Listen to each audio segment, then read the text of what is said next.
This is Shea Gilgeous-Alexander, and I'm down to dunk. This is Jay Will, and I'm down to dunk. They had. Here we go. I'm Isaiah Hartenstein, and I'm down to dunk. I hope savior of basketball has won. Well, the Dortcher Chamber has been going pretty well. I'm Aaron Wiggins, and I'm down to dunk. I'm Chet Holmgren, and I'm down to dunk. I'm Mark Dagnall, and I'm down to dunk. He just does a big smile and I feel blessed by God to be here with down to dunk, be here with you. I'm Alex Caruso, and I'm down to dunk. I'm AJ Mitchell, and I'm down to dunk. This is Isaiah Joe, and I'm down to dunk. Oh, jeez. Are you going to sing it good enough for me to guess it, or? Panhandle. Jeez. I'm tweaking. Name 2 famous Oklahomans. Myself and Jalen Williams. Is that a crazy answer? All my friends call me Bob. Where's Rachel? Unique story. You lived a whole life. Plain? Plain. This is Kason Wallace, and I'm down to dunk. This is Lou Dort, and I'm down to Dort. True blood Oklahoma. That's right. Pretty exciting, if you ask me. This is J-Dub, world champion J-Dub, and I'm down to dunk. And eat burgers. Ooh, welcome to Down to Dunk. I'm your host, Andrew Schlecht. We're part of the Athletic Podcast Network. Before I get to my good friend Alex Speers, let me tell you about 2 other friends of mine, Aaron and Drew Reese of Shelter Insurance. Give them a call or text today, 405-773-5500 or 405-478-7714 today. Are you insured? If you need an upgrade in your home insurance, your car insurance, boat insurance, life insurance, give them a call or text today and support the people that support Down to Dunk with me on a Tuesday night, August 4th, which is my middle son Archie's 12th birthday. Shout out to Archie. It's my good friend Alex Speers. Alex, what's up? What's up? Shout out to my sister. It's her birthday tomorrow. Thank you for reminding me. Oh, wow. Alaire. Happy Alaire. birthday. She a dunker? She listened to the pod? No, I think she listens to Slam and Jam, though. Oh, okay. Yeah. Nice. We'll have to give her a little shout out. Little shout out to Alaire. Okay, there's not much going on in the NBA. We're kind of waiting on the Nuggets to do some business at the moment. So we thought we would do a tier ranking, everybody. We're going to tier rank all of Sam Presti's draft picks, which I think should be a very interesting exercise. Just like with anybody, there are good picks and bad picks, and Sam is one of the best. And so this is just an interesting little exercise to go through on August 4th. Okay. I have some ground rules, though. Oh, I'd love to hear some ground rules. So first of all, it's just first-round draft picks, and it starts with KD, goes through Dylan Jones. I did not include Topic, Sorber, Mara, Sturts, just because I don't feel no mystery boxes. Yeah. A Topic would probably be the closest that you could get to grading because we have technically seen him, but what are you really going to grade him? It'll probably be the worst grade. And why don't we give him a little bit of time? Yeah. I think it's only fair to wait. Yeah. Now, Dylan Jones, on the other hand, I feel like we know enough. He's not on the team anymore. Yeah. So maybe not on his second team. So yes. Now, this is not just ranking how good these players are. If that's boring, you could just go on StatHead, look up first round draft picks, sort them by win shares. Kevin Durant, Russell Westbrook, Kevin Durant. This is the multiple factors. Okay, so here are the factors I am considering. How good was the player? It's important. It's important. Yeah. How obvious was the pick? Okay, because we're going to rank them from S, A, B, C, D, F. Okay? Yeah. In my opinion, to get an S, you can't just draft a good player, obvious pick. There has to be other factors involved. For instance, the Bulls taking Caleb Wilson. That to me is an A. Okay? Because it's the obvious pick. Yeah. There was never any, and I would argue you look at what they did the rest of the offseason, it should make you feel better about their GM because he drafted Caleb Wilson. He took the obvious pick. Yeah. That's an A. That's a good A.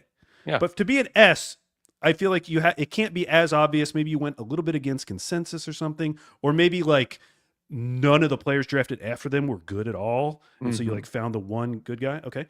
Another thing that I'll think about a little bit is what the team needed at the time. I'll be a little more lenient maybe if they went for something that they definitely needed. Maybe we'll see. What was given up to acquire the pick? Sometimes Presti spent a lot to get certain players, and that will factor into my tier.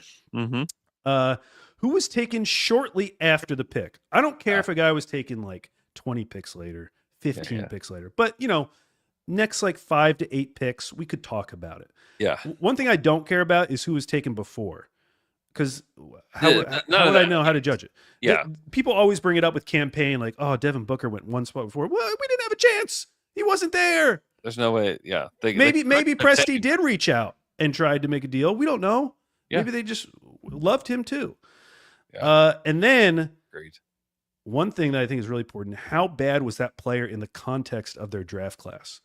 So one stat I have for each of these guys is what is their minutes rank among the entire draft class? Yeah. Some of them are funny. Some of them are very low. And that will help us. Okay. So do you want to bring it up? I guess I could as well. Yeah. Is it up there? Is it already on the screen? Oh, there it is. So if you're watching on YouTube, we have a beautiful tier. S, A, B, C, D, F. I have gone and found pictures of every Thunder first round draft pick. Yeah. I've converted them to PNG. I've removed their backgrounds. I see that. That's some good detail there, Al. Now, unfortunately, there was one that I really wanted to include of Jeff Green. I found a photo of Jeff Green, like a studio shot of him just in like the most normal looking clothes ever. Yeah. With a basketball that I really liked. But he was too small in it for me to use. Because you kind of have to be able small in it? Yeah, you couldn't like really tell that it was Jeff Green. Unless it was like full size. It's unfortunate. So I've put them all in order from KD to Dylan Jones here at the bottom. So I guess we can just go in order. Yeah. Starting with Presti's first round pick ever. Yeah. How about that for a start? It's a great start. He got the job literally after the lottery. Like, what a position to be hired into. Amazing. I did go back and read a Bill Simmons, Chad Ford mock draft. Yeah. From right before this. And to Bill's credit, he had the first pick. He took Kevin Durant. And he's been pretty consistent about that. Yeah. Going back to that time. Yeah. Our friend Ben Golliver too, who was writing on Blazers Edge at the time, wanted the Blazers to take Kevin Durant and not Greg Oden. Yeah. And that changes a lot of things for both franchises. Yeah. Oh my gosh. Because OKC would definitely have taken Oden. You have to. It was clearly a 2-man race. You had to. It was not. Yeah. There was not. I mean, I don't even know who you could have taken and where it would have been like, oh my gosh. Like, they're not taking Jeff Green second. No, it would have been Horford or Conley, and that was just not happening. No. Now, do you agree with me? We'll go back and forth. We'll give our initial grade, and then if you want to disagree, if the other person wants to disagree with it, they can. Yeah. Okay. Yeah. So I think Kevin Durant is a classic example of an A. Yeah. It's the obvious pick. Yeah, this is you put it on auto draft. You don't think about it. You don't even like allow there to be a debate within your front office. Yes. On this one, like the level of talent for a guy that's 6'10", he was 18 years old too, and the talent was just like outrageous. So you just take Kevin Durant. There was not anybody. You're not going to get like crazy and take Yijian Leon or something. Like, just take Kevin Durant. Don't mess around. Man, it must have been because I went down to their second pick. Yeah, which I can't remember when the Ray Allen trade happened, because it might have still been Boston's pick at that time. Yeah, it was on draft night. Yeah, so Bill he might have taken Jeff Green, and Chad Ford was like, "I'm sorry, but you have to take Yijian Leon." Yeah, he was big on. I remember I listened to Chad Ford. as much as people dog on him, he was like one of the first NBA podcasters, period, that existed. And he had a podcast. And I remember listening to him, and he was all in on Yee. All in. Just to give you, maybe younger people do feel this way about certain podcasts, but when Bill and Chad would release their podcasts right before the draft, yeah, that was like the most. I've never been more excited for a podcast before or since. Yeah, that was like peak podcast to me. And it was like at the time, no one was doing a podcast else about like the draft. No one was giving like big opinions about the draft. You would see like some stuff would pop up. You'd see some mock drafts pop up, but like there was not like this draft community that exists now. It was like there were like 3 or 4 things that you would read to prepare yourself for the draft. And there was like the one pod.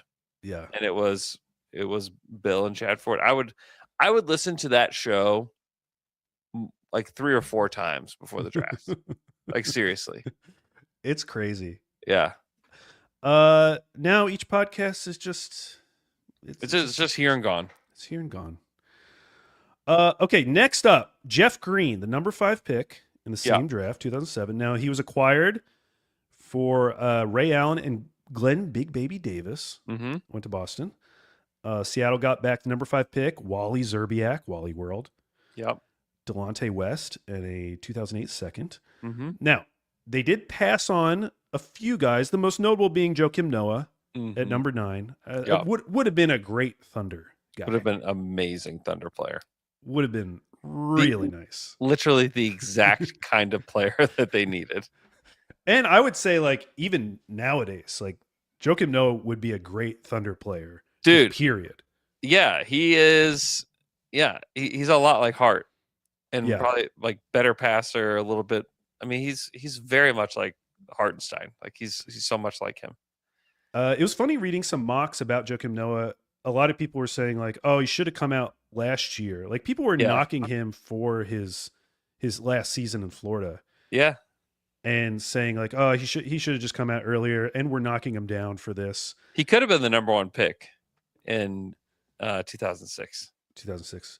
People were. I remember people talking about that. I was just who are we just? There was just a podcast. Oh, it was Billy Donovan talking about the only reason they came back was to get Taurean Prince a championship, and to like boost his draft stock. Not Taurean Prince, Taurean Green. Sorry, Taurean Green. Yeah, Taurean Prince went to Baylor. That is correct. Yeah. Okay. Oh, the other notable name, Thad Young, also would have been a good Thunder player. He was picked at 12. Yeah, Thaddeus Young would have been good. You could have just taken Corey Brewer right then, too. Yeah, get started early. You know, just get in early. Get in early on Corey Brewer on the drunken dribbler. Okay, so what would you give Jeff Green? I mean, me considering what's left in the draft, considering that you could have had Joakim Noah, I would probably give this a B. Like he was a good player. He's still technically in the NBA, which is like an achievement in itself. But was not a guy that stuck around the Thunder for a very long time. Was clearly like the trade piece that helped like lead them to Perk and this next era of Thunder basketball. But I probably give it a B. It's a fine pick. I like the vision of like having these like big forwards that like can both shoot, pass, dribble. Like I like the swing, but like Jeff was just like not the guy, not like the right guy there. So yeah, I went back and forth between B and C because for me, like C is still like a fine pick. It's still like solid. Yeah. Yeah. And it's hard to argue against Jeff Green because like in his class, he still ranks 4th in minutes played. Like he definitely drafted an NBA player. He drafted like and that was NBA with him like having the health issues, missing time from that. He still was in the NBA for that long and was still 4th in minutes played in that class. Yeah. I think it was just Horford, Conley, and KD in front of him. So it's and like one of the sliding doors moments and like one of like in my opinion, the biggest what if is like, what if they did do the Tyson Chandler trade? And then, like, what happens with Jeff Green then? Because he wasn't in the Tyson Chandler trade. And so to me, it's like, do they still trade him? Do they keep him around and just like have like this incredible depth? Do they overpay him? Do you overpay Jeff Green to make him the star of the team? Well, no, but I'm serious. Like he score like 17 points a game? Yeah, pretty quickly in his career. Well, he was at 16.5 in his second season. Yeah. Like nowadays, if you had a guy who was like 16 and a half points, 6.7 rebounds per game. Yeah. And he shot 39% from 3 in his second season. In year 2. Attempts. I know. Like that guy's getting a big deal nowadays. Yeah. And at his size. Yeah. Yeah. And that probably would have been a bad. Oh yeah, you can see that. Sorry. No. That's cool. I think he's a B. Like it's a good pick. As we go through, we can also like he can be like a low end B because I think there's some higher end Bs. Yeah, we can. Yeah. Okay. Yeah. Next up, Russ. This, in my opinion, is the first S. This is an easy S. Easy S. Because, sure, yeah, they passed on K-Love, great player. Brook Lopez, great player. But I mean, Westbrook won an MVP. Westbrook, he's the best player in the class. He's the best player in the class. Where does he rank in minutes? It's got to be 1. Yeah, number 1 in the class. It has to be 1. Minutes. It has to be 1. He was not expected to go at 4. No. I've done actually a lot of research on this, going back and looking at old mock drafts. I've looked at like 10 or 12 mock drafts on this for something I was planning on doing. Yeah. And basically no one had him going this high. It was all Jared Bayless. A lot of Jared Bayless. Shout out to Jared Bayless. Who hey, we wanted. We did. Don't know why. But he was not. No one was talking about him as the player he became. Yeah, he was like being I'm looking talked at about as Bleacher a Report right now. They had Brook Lopez going 4th. Yeah, I definitely saw like K-Love, obviously, some Eric Gordon. I even saw DJ Augustine. Yeah, Dick Vitale. Wait, what is this? Dick Vitale. Dickie V. Hold on. What is this? ESPN.com/Dick Vitale. It's his 2000. He was doing mocks? He was doing mocks. What? Yeah. Dick Vitale was doing mocks? This must have been prior to the lottery. I'm trying to find it. He had Russell Westbrook going 9th in his mock. Yeah. After Joe Alexander. Man, Joe Alexander, genuinely one of the worst picks. For like a top 10 pick, played 745 minutes in the NBA. Only 67 games total. and he was a very good player in college at West Virginia. Yeah. Yeah, he was. Yeah, that's crazy. I watched a video once of him describing his workout starting in like 8th grade and like what he committed to become a basketball player. Is that in your algorithm?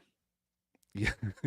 Yeah, Joe Alexander videos. Dude, that video hits my algorithm 4 or 5 times a week. I'll always watch it. I'm like, wow, that is impressive. I mean, no joke. That hits my algorithm all the time. Well, yeah, I think the highest I see Russ in mock drafts, I've looked at like 7, and the highest I've seen him is 6th to the Knicks. Yeah. It actually, the Joe Alexander thing, it goes along with that Jared McCain video that's going around. Yeah. About talking about how, like, you know, the old thing about like the worst player in the NBA is closer to LeBron James than they are to like an average Joe. Mm-hmm. Joe Alexander, like, genuinely a great NBA player, or I mean, great basketball player. Yeah. But just couldn't make it in the NBA. Yeah. Okay. I think we're both in agreement there. Great. Mm-hmm. I think the next one's going to be pretty easy too. Serge taken in this draft. Now he wouldn't come over for another season. Taken number 24, ends up being 8th in minutes played. He was part of the original Presti trade, the Kurt Thomas trade. Yeah. Kurt Thomas and 2 firsts to 2 Seattle firsts for 1 second dude, the fact that you could get 2 firsts in For a a trade dump. like that for a salary dump. I mean, it was Presti was doing all of this stuff. I think people forget. I think some people are like, they think about Sam Hinkie as like the originator of all this stuff. Like, go look at what Sam Presti was doing in year 2 of him being a general manager. Like he was already playing this game, and it's how he got Surge. Which, if you like to tie things together, that's eventually how he got Shea. You know, Yeah. is because like he never wasted a salary slot.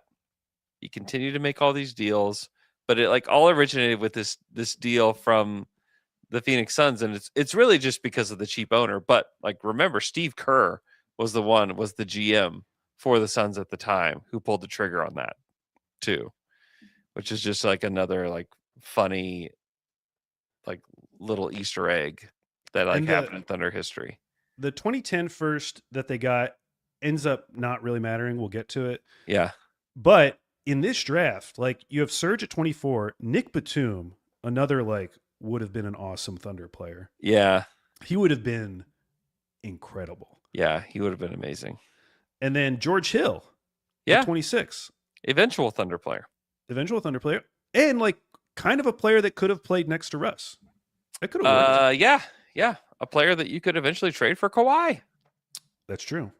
Okay, so Serge Ibaka, where you rank him? I mean, it's another S tier. I agree. Like this is a guy that like led the league in blocks. He's like a clear starter. He's an NBA champion. You know, he gave us every time I think about Mitch McGary, which we will talk about. You know, I just think about Serge not knowing who Mitch McGary was on media day, going Mitch McGary. Like, every time I think about Mitch McGary, which is every day, think about Serge Ibaka. That's right. Yeah, the only thing I regret about Serge is that I don't feel like we got to see Serge's full personality. Because then when he eventually gets to Toronto, I feel like he just opened up more. He started that cooking show. Yeah. And it was like, man, I never really got to see this side of Serge in OKC. It's true. There was like something to like the first version of Serge. And some of it could be too that like Twitter was not what it is today. Social media is what it was. That all evolved a lot. But there was like this perception or like this, I don't even know that like the Thunder like themselves were like muzzling players. I don't really think that was the case, but I think there was just kind of like this expectation that you could just feel that like guys weren't going to put themselves out there quite as much. Because he had moved here. Yeah. It was a big transition for him. He's suddenly living in Oklahoma City. Yeah. Yeah. Also, where are he going to go? He going to go to Golden State. Serge. Okay. Next up. It's been very fun so far. A lot of good grades. It's time for DJ White. It's time for DJ White. Now, DJ White was a first-round pick. He was 29th overall in the 2008 draft. So this is all the same draft. Russ, Ibaka, DJ White. He was acquired through a deal with Detroit where OKC sent some guys named Walter Sharp and Trent Plastead. Those are two guys that they sent to Detroit for the opportunity to draft DJ White. Now, there weren't like a ton of great players after, but you did have Mario Chalmers at 34. Dude. DeAndre Jordan. Pekovic went 31. Okay. I didn't even include him. Why? I don't know. He played like a few seasons. Dude, I will not let you not mention Pekovic. He was fine. He wasn't going to change our life at all. He literally played 5 seasons. Yeah. And he didn't even play until 2010-11. In 13-14, he averaged 17 points a game. Yeah, how many games did he play? 54. Yeah, he was injured all the time.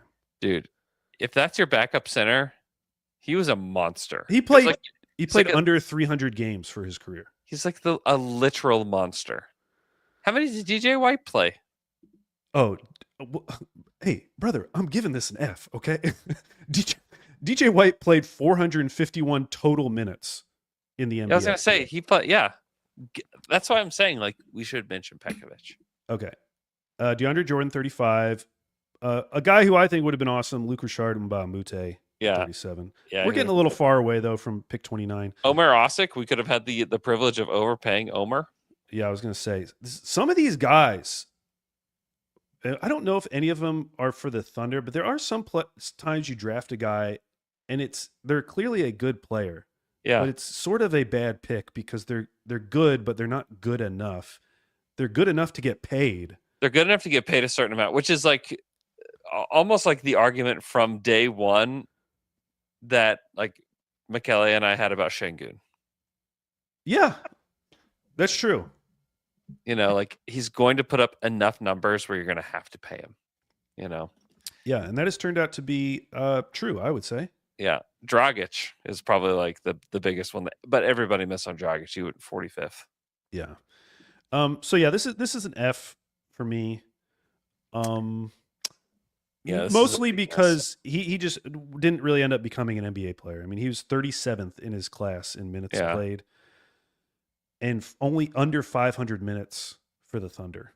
Yeah, he did end up playing more minutes with other teams. Yeah, but for the Thunder's purposes, not a lot happened. Yeah. Now this next one, he's still part of the organization, by the way. Oh yeah, just like that's kind of cool. I mean, I have nothing bad to say about DJ White. He's very nice. I enjoyed him when he played for the Thunder. Yeah, definitely. Presti does like this kind of player, though, like the older, like successful college player that's like kind of a tweener forward. Yeah, like he's like very Jeremiah Robinson Earl coded too. You know what I mean? Like similar like kinds of guys. Like he just kind of likes these kinds of players. And some of these guys like really work out in the NBA and some of them just don't. And I think it's really hard to predict like these because he was a senior. I think DJ White was like a very, very good college player. He was. He played at Indiana, right? Mm-hmm. And so I just don't. I think it's hard to project which of these guys because I mean Jay Will is like another one of those guys too. You know, really good college player. And like it's really on Jay Will that he's like really found a path there. But shout out to DJ White. Saw him at Kohl's. And for anyone who says, you know, hey, it's a 29th pick, who cares? Listen, if we're going to value first round picks, we have to be willing to give all the grades. Yeah. Okay. I'm exploring the full grade book. Yeah. Next up, a big one. James Harden, selected 3rd overall. Thankfully, behind Memphis, who took Hasheem Thabeet. Oh my gosh. Can you imagine? This was their own pick. They didn't have to trade anything. He's 2nd in minutes played in his class. Do you know who's first? This makes me feel like it's a trick question. Drew? That's a good guess. I don't know. I was just Curry looking at that. I was like, wait, how is it? Can't be Curry. It's Lamar DeRozan. Oh, that makes sense. That makes a lot of sense. Okay. Now you get to grade this one. I'll just bring it up. They did happen to pass on Steph Curry. Yeah. At number 7. Yeah. Yeah, I still think this is an S tier pick. I think that like he's like clearly one of the best players in the class. I think he outperformed what I thought he would be as a pro for sure. Like I didn't think that he would be like the like sole engine of like so many 50-win teams. Like you have James Harden, you get 50 wins, period. Like he's just been a machine. And I know there's a ton of playoff failures within that. But like this guy is like still playing at a very high level. And you look at everybody that's like picked around him, like literally the only guys left that were picked in the lottery are Steph Curry and DeMar DeRozan. Everybody else is gone. And Drew. Oh, he wasn't in the lottery. Yeah, he was on a lottery pick. So I just think that if you pick a guy who is still performing at that high of a level, whenever there were other picks, like we wanted Ricky Rubio badly, you know, and that would not have worked out great. Also, primarily wanted Ricky Rubio because of the Bill Simmons, Chad Ford pod. Yeah. Because like both those guys just were over the moon about Rubio. Yeah. And I think the Harden pick was, like you said, it wasn't like I don't think Harden was like the obvious pick at the time. No. And I think it was like it's the right selection. You'd rather have Steph Curry. Obviously, you'd rather have Steph Curry. Like that changes everything for you. But it like doesn't change the fact that was a very good pick for the Thunder.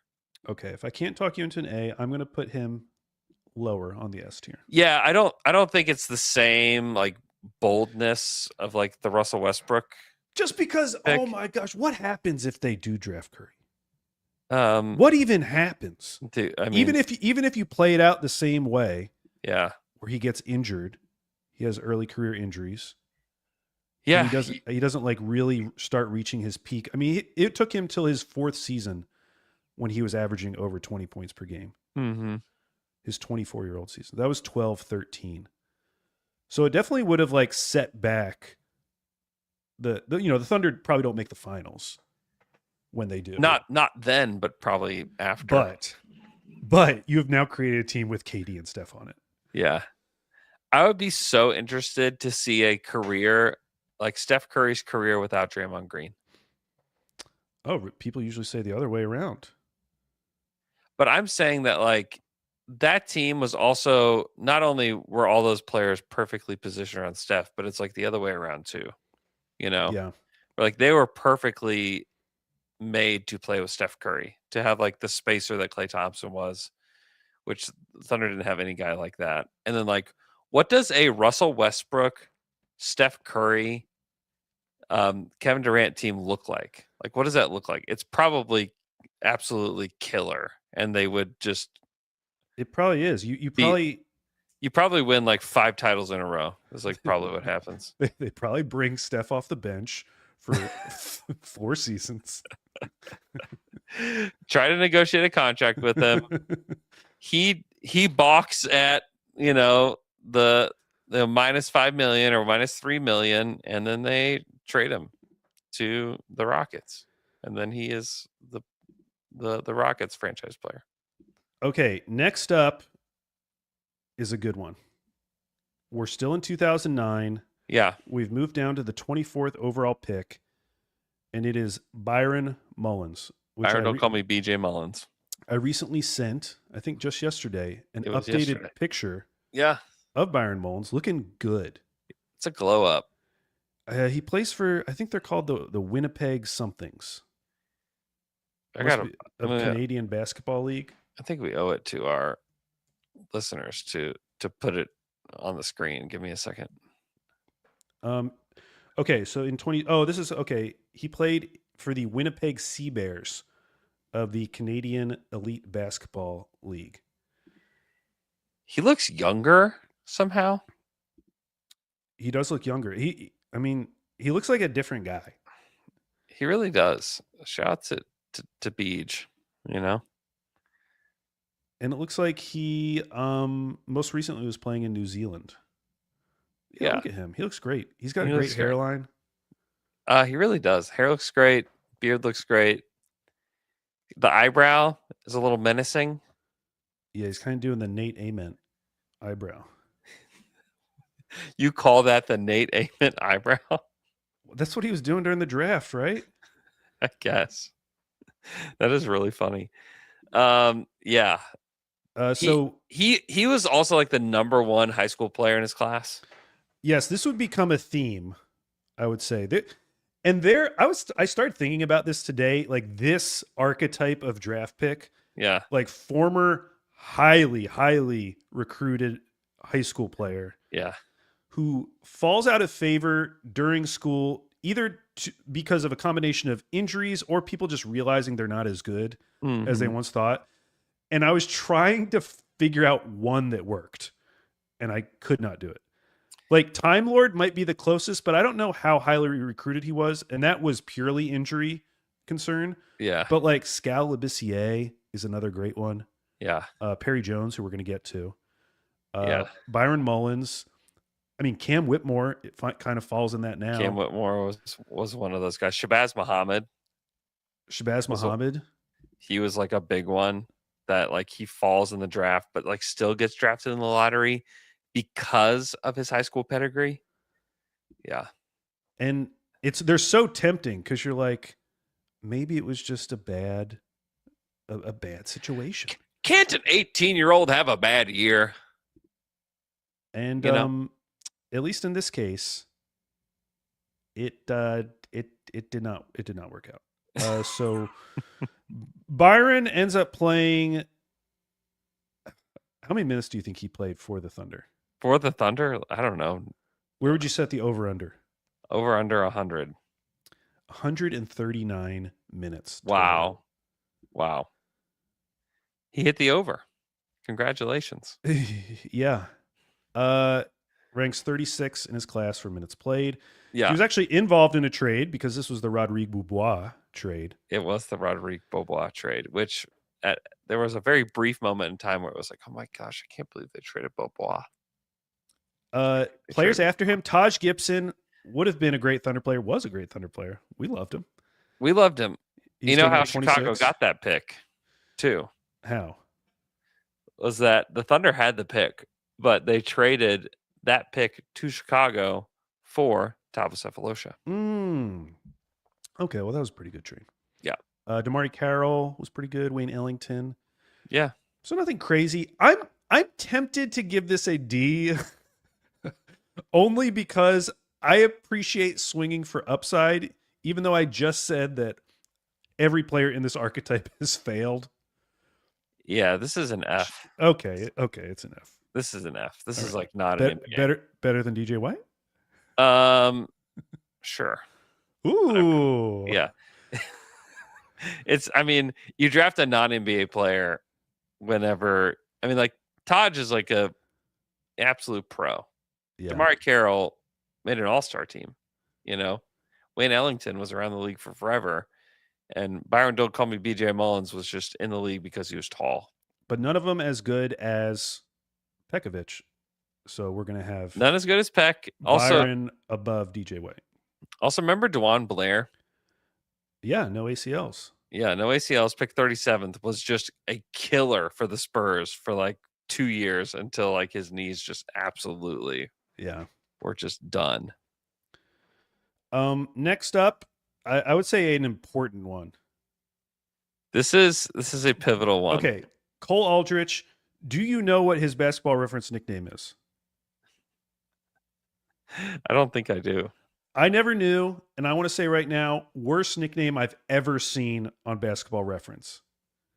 His nickname on Basketball Reference is Cole Sore. What? Yes.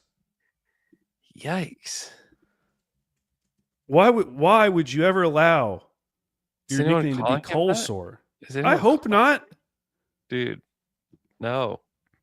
Not good. No. Not good. Even though he's retired, I would be contacting Basketball Reference daily. Please take this down. Please. So he was acquired in a trade. They traded 2 firsts in that draft to move up. They also acquired Mo Pete. Yeah. In that trade, which is cool. Yep. Mm-hmm. Mo Pete's great. They traded Craig. The picks they traded, that was a terrible draft. Craig Brackens and Quincy Pondexter. Yeah. Were the 2 picks in the 20s. I remember talking about Coupon. Who is that? Oh, Quincy.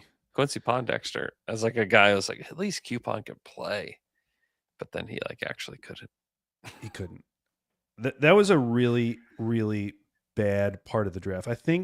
I mean, Grievous Vasquez, Tupat, Trevor Booker. No, but I'm just talking about like in the 20s, like where they traded out of the picks they traded. Yeah, I think that was a good trade up. Yeah, it's a good trade up. Yeah, because like you look like who here, and it's funny because there were several of these guys that actually suited up for the Thunder. Lazar Hayward, Daniel Orton played for the Thunder. Yeah, a guy from Oklahoma, Daniel Orton. But yeah, James Anderson from Oklahoma State. James Anderson went to. Yeah, this is the trade is fine, but like And the position made a lot of sense. They needed a center. Dude, we were pumped and jacked about this pick. Embarrassingly so. It made a ton of sense. Yeah, it really at the did. time. Yeah. He did not end up playing that much for the was not Thunder. good. He played a little bit more than Byron Mullins, but not as much as DJ White. He played 315 total minutes. That is so crazy. That's To nuts. invest that type of a trade, move up, grab a guy, and then you instantly kind of knew it. Yeah, that's crazy. So the big names I passed on would be Ed Davis and Tupat, who went 13 and 14. I don't include Eric Bledsoe and Avery Bradley because OKC had that pick. They also had the 18th pick. They could have taken those guys with that pick. They traded out of that. So this is really about, would you rather have Ed Davis and Patrick Patterson? Which, I mean, yes, you'd. Yes. Both those guys would have played for the Thunder. Right, yeah. Good Thunder guys too. Larry Sanders, who Taylor loved. I love too. I love Larry Sanders. Okay, what do you give the Cole Aldrich pick? I mean, this is F. This is probably the worst one so far. Really? You think it's the worst one? Yeah, it probably is because of where it was. You trade up in that draft to take this guy who's supposed to be like you can draft a franchise center at the end of the lottery. A lot of teams do. Yeah. And like this was not it. Like this was just clearly not it. The fact that you trade up for him, I do like trading up in this particular draft, but to trade up and take Cole and then to trade out and miss on Avery Bradley and Eric Bledsoe, both guys that they desperately needed a guy like that. Throughout the entire Russ and KD era. They needed one guy like that would have been good. And they missed on both of them because they traded out. And they took Cole Aldrich instead. Yeah. It's bad. And you look at this is one of those where we don't talk about the guys before, but the fact that it's funny that Paul George and Gordon Hayward both went right before. And they both of them. We got him. We got him anyways. Okay. Man, Cole Aldrich in his final season as a junior at Kansas, 3.5 blocks per game. Yeah.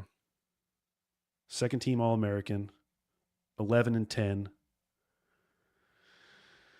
Yep, I was excited. Okay, next up, Reggie Jackson. So he was the next year, 2011, drafted 24th overall with their own pick. Some players they passed on, Corey Joseph, pick 29, Jimmy Butler at pick 30, Bojan Bogdanovic at 31. Imagining Jimmy Butler in Oklahoma City is funny. Imagining Jimmy Butler and young Russell Westbrook in Oklahoma City. Oh my gosh. Very fun. That would either be the greatest team ever, or neither of them would have been on the team within 2 seasons. It would have been the greatest team ever for a year. Yeah. And then although when you remember how those Thunder practices were talked about, Jimmy probably would have fit right in. Yeah. Because he didn't necessarily come in. People weren't he's drafted 30th. People weren't thinking of him as he's going to be some star. He no. probably would have been awesome. I mean, the Bulls willingly traded him because they didn't want to pay him. Yeah. The team that drafted him didn't want to pay him. And also, he has moved around a lot. Yeah. Even though he has been an incredible player. But the fact that he went from role player to all-star in Chicago, which is a pretty impressive jump. He went from basically not really playing all that much in his rookie year to 8 points per game to 13 points per game, and then up to 20 points per game in his 4th year, and made the all-star team. That's impressive in itself. But then to do what he did in the playoffs, he's just a proven winner. So many teams missed on Jimmy. Definitely. And Reggie Jackson, I mean, good pick. Thunder fans don't really like Reggie Jackson. For good reason. For good reason. SPG. Remember, he was the one who dunked, right? Yes. Yeah, yes, he was listed as on the injury report during the plagues of Egypt season. Yes, and then to show all the media that he could play when Yeah. and dunked. Just a bizarre character for the Thunder for sure, but also like helped them win playoff games and He like did. yeah. I think this is a B and better than Jeff Green. Yeah, I think that's fair. Because of where he was in the draft. You know, Jeff Green's a number 5 overall pick. You know, they got a real NBA player at 24. He was helpful for what ended up being a pretty short period of time. Yeah. And then it all fell apart, but still like pretty good value. Yeah. Now did lead to like the Ennis Cantor trade, but yeah, I think he was in the correct role for him in OKC as the 6th man, and then he was miscast as a starter over and over again until he like found his way back to the bench. But, like he was never the guy that he was never the SPG that he thought he was. Never the SPG. Next up, Perry Jones. Can we take a quick break before we get to Perry Jones? Yeah. Let's do that. And we're back after that quick break. Before we talk about the legendary Perry Jones, I want to tell you about something else that's legendary. Bob Moore Kia. Right now, you can go to Bob Moore Kia on Northwest Expressway in between Council and Rockwell and get a Kia Sportage for 0.9% for 60 months. Not 60 months. For 60 months. And $750 customer cash back. You can also get a Kia Sorento with $3,000 customer cash. Or you could lease a Sportage for $299 a month for 36 months right now. Go by Bob Moore Kia. Great people. Beautiful facilities. And they have awesome vehicles. If you are in the market for a minivan, there's no other minivan than the Kia Carnival. There's none. None that you should even consider. Right now, go test drive a Kia Carnival. Tell them that Down to Dunk sent you. And support those who support us. All right, Perry Jones time. Perry Jones, drafted 28th overall in the 2012 draft. A similar story to Byron Mullins. For him, it was more about the injuries concerns. He ended up playing 37th most minutes in his draft class. Only played, actually, he played a decent amount for the Thunder. Wow, I don't really remember that. He almost played 1,700 minutes for the Thunder. Yeah. Huh. Have you seen any of his podcast appearances where he complains about how the Thunder froze him out? Of what? Like they kept him out of the group chat.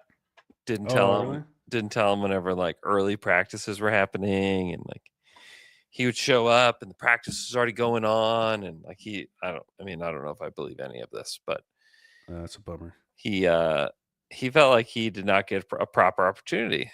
And then it's like, what happened in your other stops, Perry Jones, would be like my question.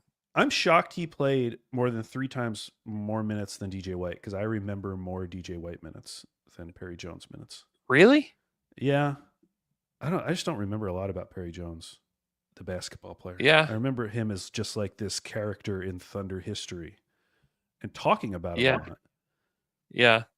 I mean, like he played on some of those teams that were so good that they were just blowing teams out, and he would play like the whole fourth quarter sometimes.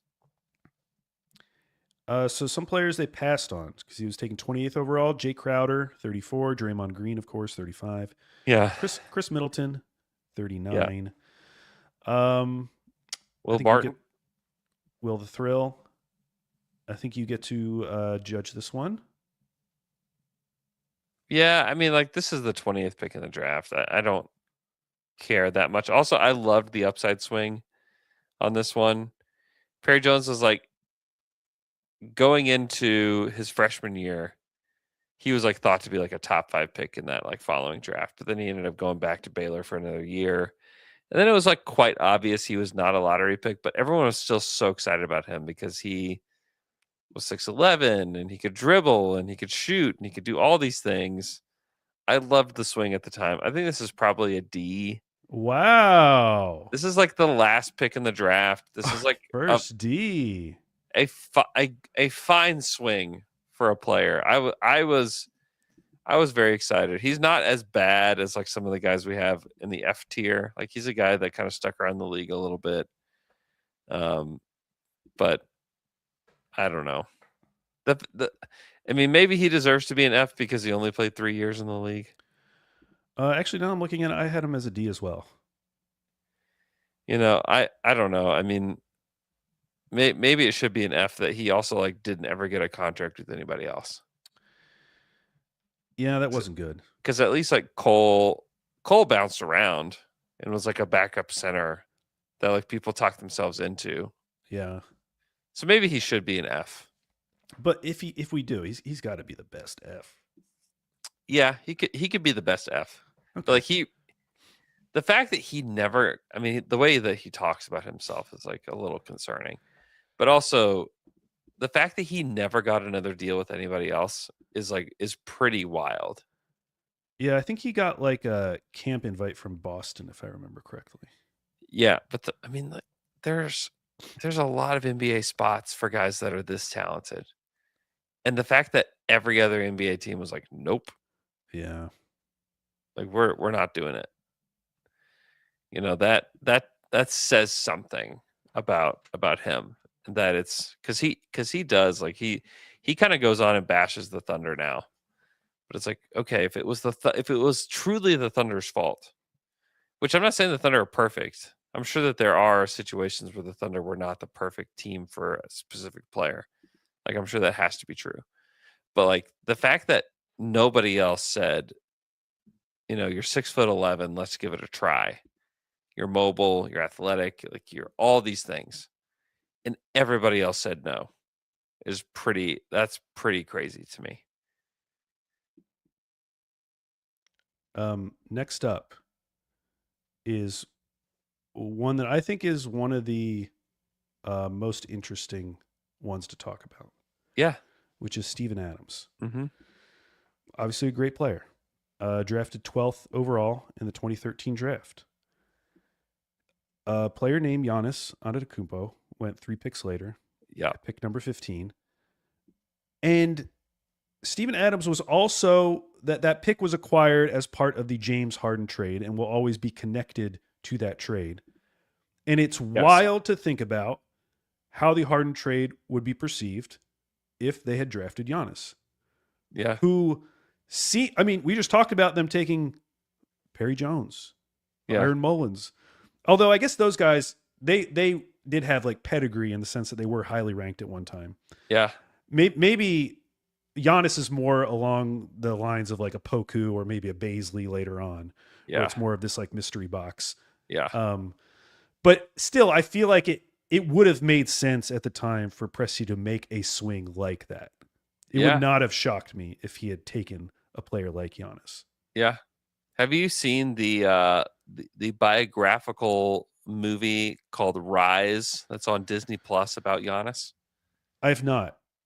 So in this movie, okay, I need to actually like try to knock on this door a little bit. But in the movie, it says that OKC wants to take you, but they want to draft and stash you. And he was not willing to do that. Giannis wanted to come over right away. Interesting. And a lot of it for like financial reasons for his family. And so it's just like interesting that like they mentioned that like in this like movie, like they mentioned OKC like by name. They didn't say like some team or something, like they said like Oklahoma City like wants to take you, but they want to draft and stash you. So just an interesting tidbit from a potentially fake Disney movie. Disney movie. So by the way, I did find the picture of Jeff Green that I wanted to show everyone. Oh yeah. Oh my gosh. This is Jeff Green just in normal clothes. Wow. I like that. Yeah, I liked it. Wait, too. why? Oh, you couldn't get it to. He was just been so small. I wanted to show the whole thing. Yeah, understood. Yeah, so like Adams is clearly a good pick in this draft. Yeah. For me, it's either the highest B you can be or a low A. This is an A. Okay. This is a starter. This is like one of the best offensive rebounders in the NBA. Period. But we will admit there was a life-changing prospect. There was literally 3 picks away, and maybe there was a connection there too. There was like the S tier pick waiting. The S of S tiers. But like he also helped that like KD team like get to the point where like they should have won the finals, if not for KD basically not wanting to.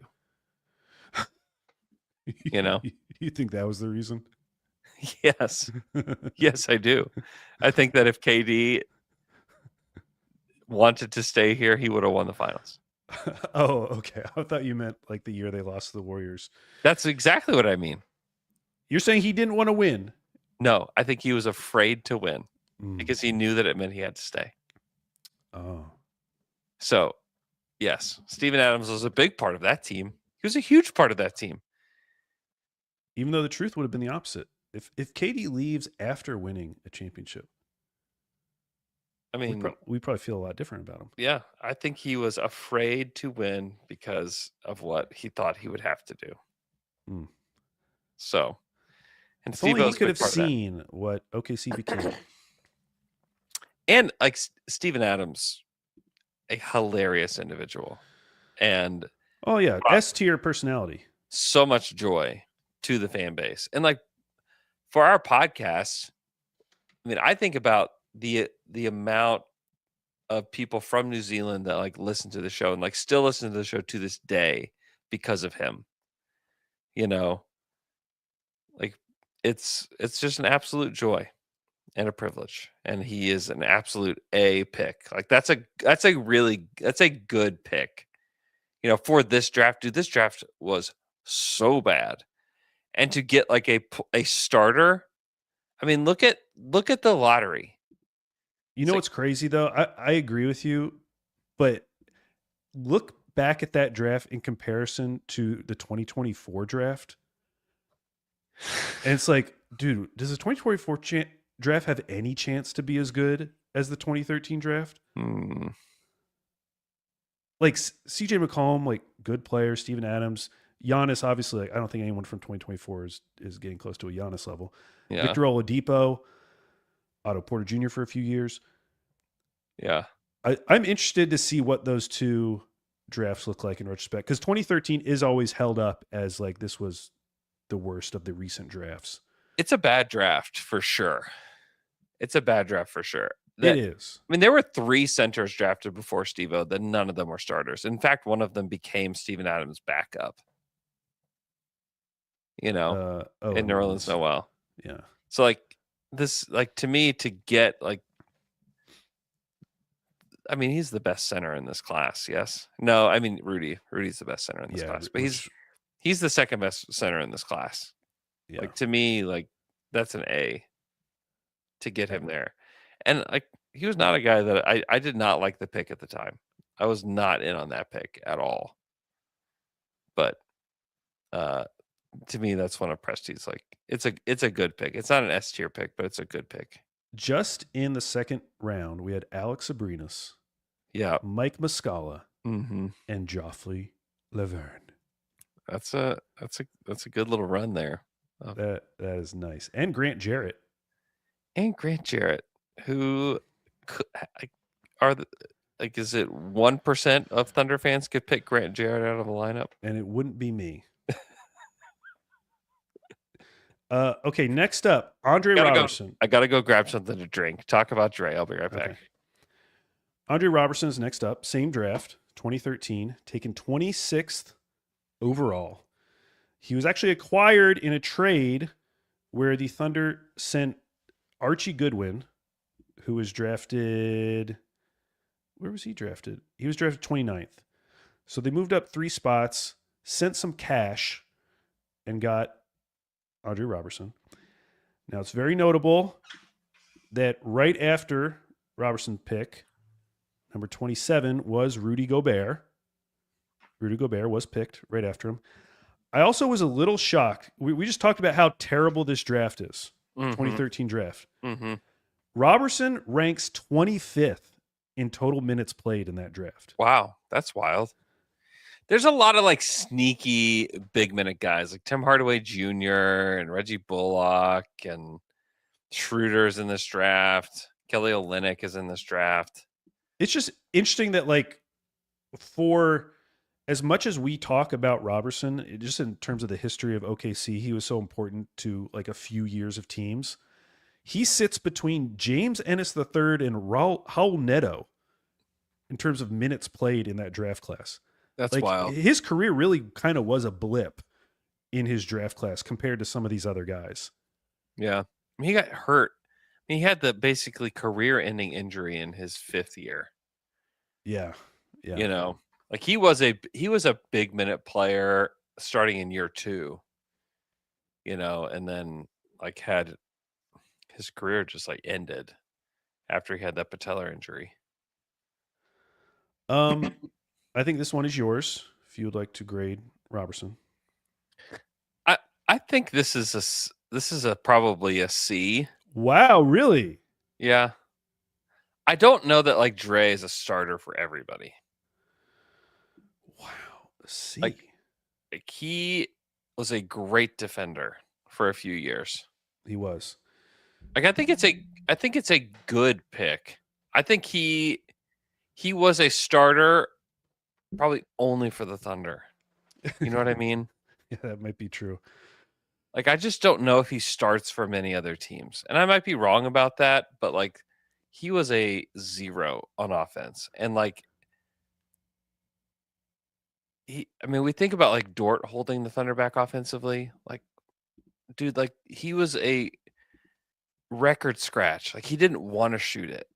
And like he's talked about it. Like he had his shot remade so many times that like he just had like 0 confidence. You know? Yeah, he never averaged more than 6.6 points per game in a season. Yeah. He was a great defender and like helped kind of like glue that team together. I know that we talk a lot about like that Russ PG Melo team and how they fell apart without him.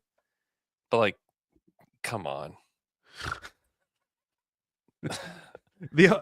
Okay, so I originally started with him as a C, and I'll keep him at a C because I literally have no other C's, so I want to have someone there. The only reason I was considering bumping him up is I went and looked at just like his on-off numbers. Like this Thunder were consistently like really good. Like his final good season, which was 17-18, when he had the injury. Coming into that injury, the Thunder were holding opponents to 11.7 fewer points per 100 possessions when he was on the court, which was in the 99th percentile. Yeah. Like his defensive impact really was like legit. Like that defensive impact. I mean, that's better than like Dort. You know, like I really do think Robertson was like a special defender in part because of his size. Like he was just bigger than Dort. He was really special. He was also probably one of the worst offensive players we've ever watched. Yeah. And like he had a lot of other good defenders around him too. I don't know. Like not on that team though. Yeah, I mean, it was it's basically true. him and PG and Steve-O. Yeah. Like Steven Adams was a very good player. Yeah, I mean, I could be argued like lowest B, but like I don't know. You know what? Let's leave it. Because C is good. I know. Average. Well, it's not. But it's solid. It's solid. It's fine. It's fine. It was not a life-changing pick.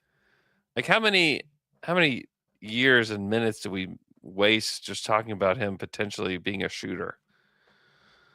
And that 1 year he shot 31%. And we're like, I think this is good enough. Dude, I know we usually say you need to shoot like 35, 36%, but you know what? Maybe 31% is good He's enough. about to turn it. Is he going to turn it around? Is he going to turn it around? Like no. He took 1.5 threes per game that season when he shot 31%. Shout out to him though. Like he could have only come into the league and survived at that point. A player like Robertson coming in today they just aren't in the league. Yeah. He luckily came into the league at a time where that still worked for a little while, made $35 million. Yeah. I mean, shout out to him. Yeah, he would not. He might not be drafted. Yeah. No, like he literally just did nothing else on the court. You know, like he wasn't like some like passer. Like he was like defense only. Yeah. Like I just don't know if you just can't play defense only guys anymore at all. Okay, Andrew, it's time. Same draft. No, different draft. Next year. Next year, yeah. Pick 21, Mitch McGarry. Now, he was one of the picks that we got in the Houston trade. Mm-hmm. I call it the Houston trade, not the Harden trade. The Houston trade. Okay, the only players that were passed on that could have been cool, Clint Capella at 26, but they already had Steven Adams, so you would understand not going for him. And then Bogdan Bogdanovic, who legitimately would have been awesome on the Thunder, except for the fact that he didn't even come over until like the 17-18 season. Yeah. And we are currently in 2014. If that player existed on the KD teams, I think that would have been incredible. Because he was, I mean, we talked about him wanting to trade for him later on. Yeah. He would have been amazing. Kind of in the role they were looking for, like in that James Harden role or like a Jared McCain role now. Guy coming off the bench who can handle, create a little bit. He would have been awesome, but he wouldn't have been in the league when it would have mattered for KD. Which is why I'm putting Mitch McGarry at a D. Okay. Not because I think he's so much better in the players than F, but just because I don't really think they missed out on much. Well, don't forget all the Rodney Hood hand wringing that was happening. Yeah, I mean, for a year or two, that felt real. Yeah, there was a lot of hand wringing over Rodney Hood. But we would have missed out on this moment. It's a penalty if you fail a drug test. But, you know, like I said, it happens, and hopefully some kids can learn from it, but just don't get caught. And unlike some of these other picks, specifically thinking of Byron Mullins and Perry Jones, what we had recently seen of McGarry in college before all the issues was good. People were excited about McGarry. Oh, he was great. So this wasn't like it wasn't I don't feel like it was the same story where it's like, oh, this formerly highly ranked high school recruit kind of flamed out a little bit in college. I mean, he flamed out for other reasons, but like he did have some very productive years in Michigan that got people excited. Yeah. I think it was a worthy gamble is what I'm saying. And he was hilarious. And he liked snakes.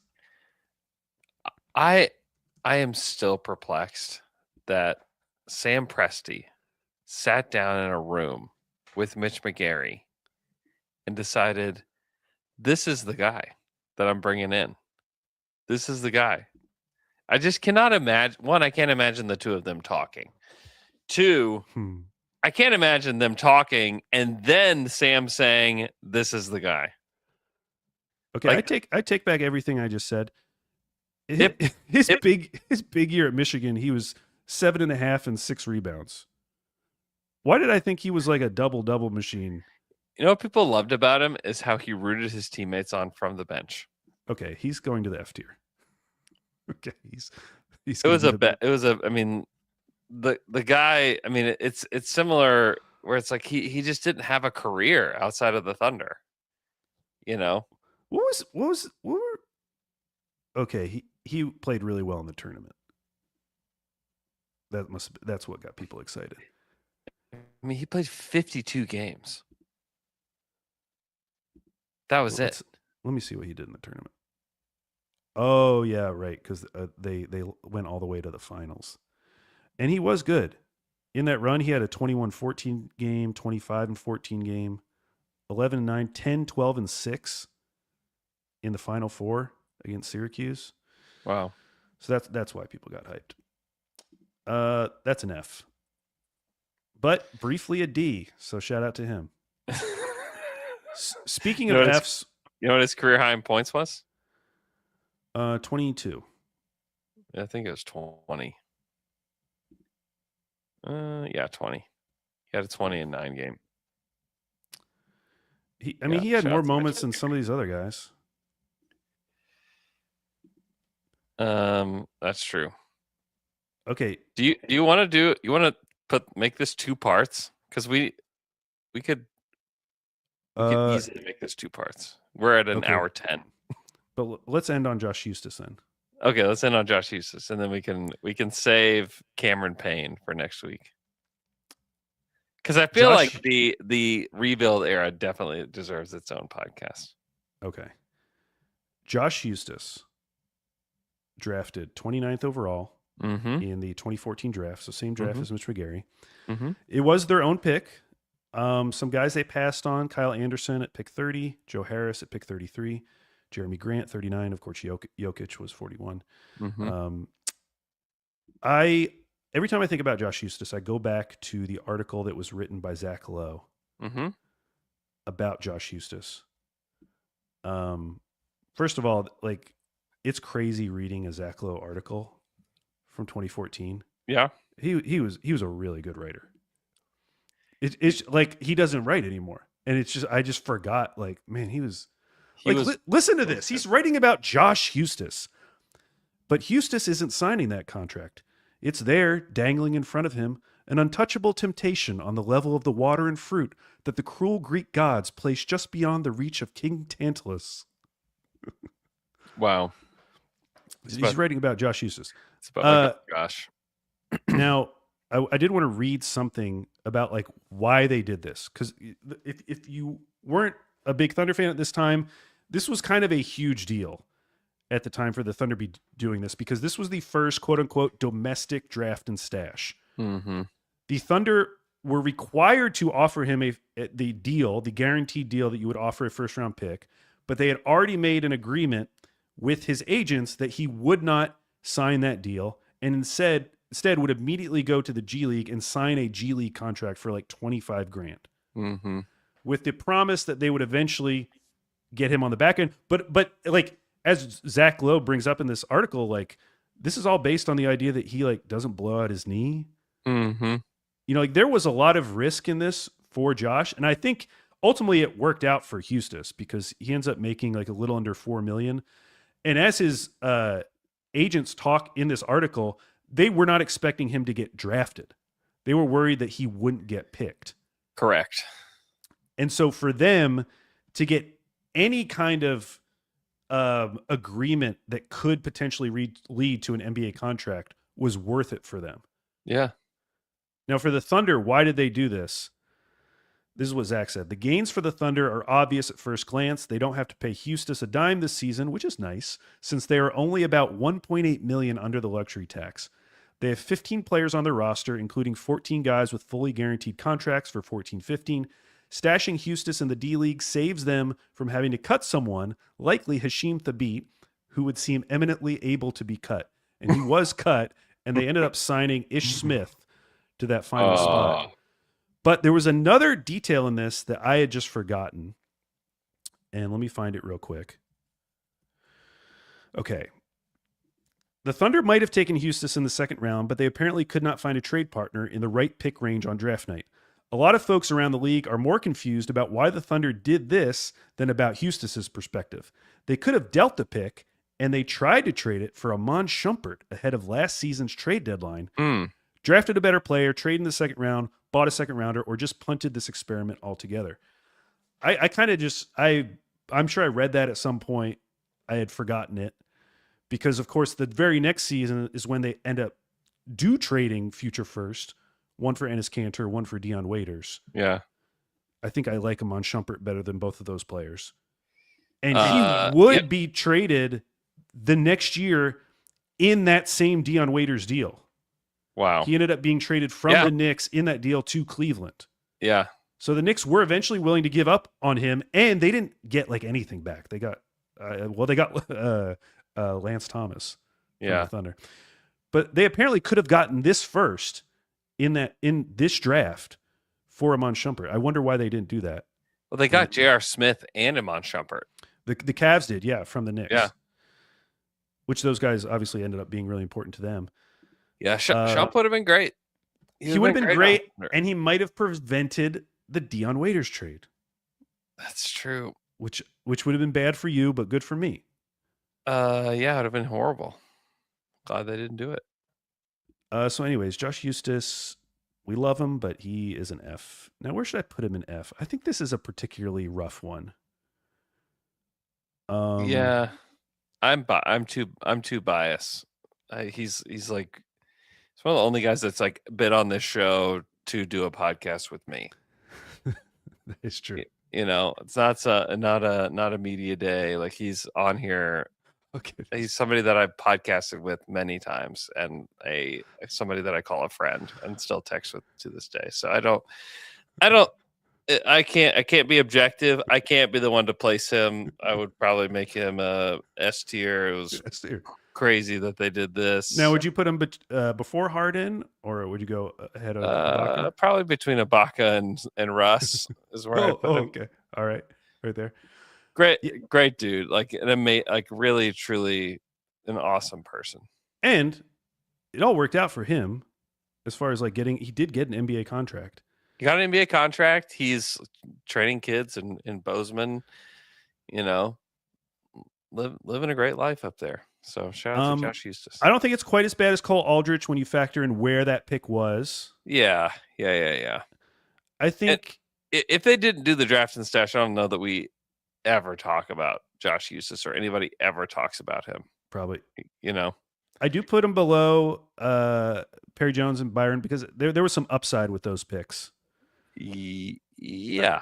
I feel like that's why the Eustace pick is so weird, because it was the ceiling. It was basically like you're betting on a floor. You're hoping that there's a floor there and that you stole like a ninth man. Like there was never any hope that there was going to be like too much more than that. Yeah. I just there's not really any thought of that. I just but people should go read that Zach Lowe article because it's a very fun little moment in time. Well, and also on draft night with Josh, there have been very few moments where people are like genuinely, who is this? You know, on draft night for a first round pick, no matter where you're picking in round one. It was like Papagiannis. Yeah. I think people felt like that about Darius Baisley. Yeah. I mean, Vit Krejci as a second rounder. I'm talking about a first round pick of like, I genuinely have never heard this name. You know? And I remember the crazy thing at the time. Now, you know, they do draft McGarry in that same draft. But this is like a very important time for the Thunder. Because you're coming off of you just drafted Steven Adams and Andre Robertson. Like that's a great draft. It's a good draft. Those are both players that are really going to help your team. And yet, like, to keep this thing really going, you're going to have to nail some more of these picks. Well, they just took the wrong Stanford guy. Dwight Powell went later in the draft. Oh, Dwight Powell would have been here forever. He would still be here. He would still be here. We could not. You're not allowed to get rid of him. It was such an important draft, just because if you can just get a guy from this draft, it would have made like Kyle Anderson would have been, even someone like Joe Harris. I mean, yeah, Jeremy Grant, who later became a Thunderman, was drafted. I mean, like Jokic was drafted here. It's just like so funny that it's like Micic. If you just drafted Vasilije Micic. Really just Dwight Powell, honestly. Samaj. Like, we're not asking them to draft Jokic. It's like, just take Dwight Powell. Yeah. I really wanted Jordan Adams from UCLA. He played 263 minutes in the NBA. Ew. Okay, so we'll take a break there. Yeah. From our tier list. And by the end of this, we'll have the official ranking of Thunder draft picks. And I'm going to let you know right now, you're not going to agree with me, but I have an opinion about Presti's best draft pick ever. Yeah. Stay tuned for part 2. Yeah, I feel like this next pod could be 3 hours. Well, it's funny because this is kind of my feeling about Presti's draft pick in general. It's already kind of looking this way if you just look at our tier list. Yeah. It is weighted to the extremes. Yeah. And I feel like that is going to continue. There's just not a lot of just like solid picks. There's either amazing picks or the most hilarious cast of characters you can imagine. There's a few solid. There's like a few solid picks, and then there's just like these outrageous home runs, and then there's these outrageous whiffs. I actually think one of the more interesting conversations for a pod in August coming up is going to be who we end up putting as the worst Presti draft pick. Yeah, because I decided in my head who I'm going to do it, but Taylor and I talked about this a little bit already, but I would like to flesh it out a little bit more. And we will. We definitely will. And it might take 2 more episodes. So we have next week we'll start with campaign and go all the way through Dylan Jones. We'll see if we get there. I feel like I could talk about all these guys for a long time. So could get us through the better part of August. So oh wow. We could do this with other teams. It's not a bad idea. All right. Also, like the fact that like there aren't many GMs that like you can compile a list this large, you know. Oh, for sure. And I think a lot of GMs would have way more clumped in the middle. Yeah. It shows like Presti is not risk averse. You know, like Definitely.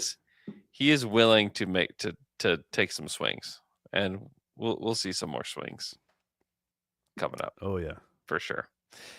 All right. Hope everybody's having a great summer. If you'll spam the comments below with happy birthday, Archie. Okay. Happy birthday, Archie. Because it's still technically his birthday, August 4th. We had a big birthday party here at the house for him. Went and saw the new Spider-Man movie. It's been an amazing day. What a great guy. Happy birthday to Archie. Spam the comments with happy birthday, Archie. Hope everybody's having an awesome day, and we'll talk to you guys again on Friday. I'm down to dive. I'm down to dive.